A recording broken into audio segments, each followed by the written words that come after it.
at me here on the grand staircase of the Hotel Metropole in the very heart of Brighton. You do feel moneyed. Yeah, well, I look moneyed, do I? If only, eh? The thing is, you come in these places, don't you? I don't care who you are. You look around and you think, how much is that? Even in the machine, you know, that gives out the drinks. Yes, they have a machine, it's so modern. Yes, a small orange juice, nearly £3. Who can afford stuff like that? Of course, this has been the problem when you think about it.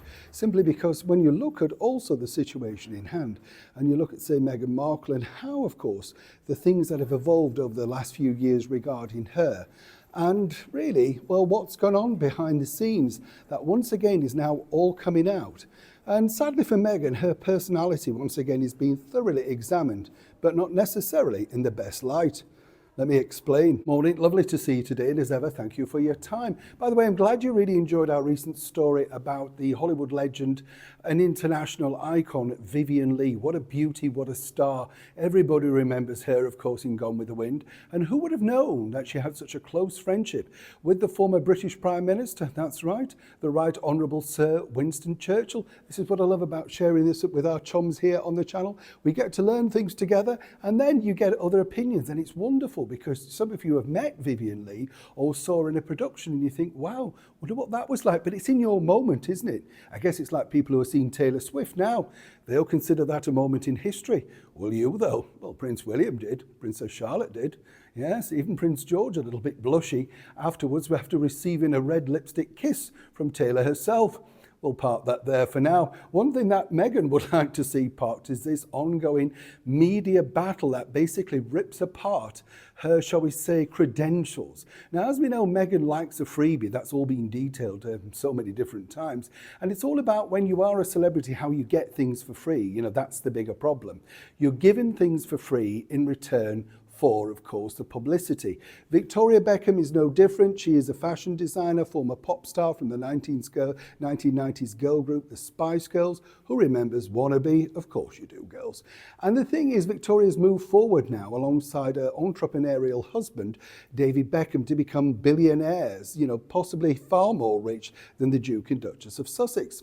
But at the very start of that political sort of friendship, some people might say, well, Victoria very graciously and kindly loaned thousands of pounds of dresses to Meghan Markle. And the key word was loaned.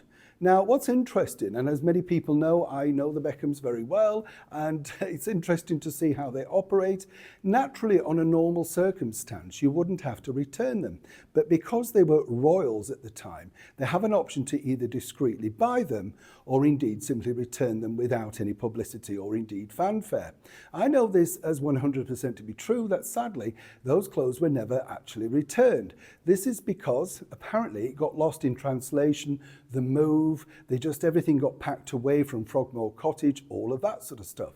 But why, when you're unpacking in Montecito, don't you think, you know what, I still need to send these back, particularly if you might want something yourself later on? Well, apparently Meghan doesn't feel that, and the reason being is simply this. As she pointed out, she's a former pop star, and I'm a member of the British monarchy, the British royal family. Who needs who here? And this is where it gets really complicated, because obviously Victoria Beckham has washed her hands of the whole escapade now. But because of this biography currently out, it comes to light exactly how Meghan and Harry, alongside David and Victoria, their once close friendship literally blew to smithereens. While they were invited to their illustrious wedding alongside the likes of the cast of Suits, Oprah Winfrey, George and Amal Clooney, and lots of other people that apparently the bride and groom never truly knew, well, Victoria Beckham can now put this down to another experience. And while she's more than happy to gift, loan, and of course have the Princess of Wales wear her clothes, never again will Meghan Markle be gracing the Victoria Beckham designs for free, at any rate. Neil Sean in the Hotel Metropole, Brighton.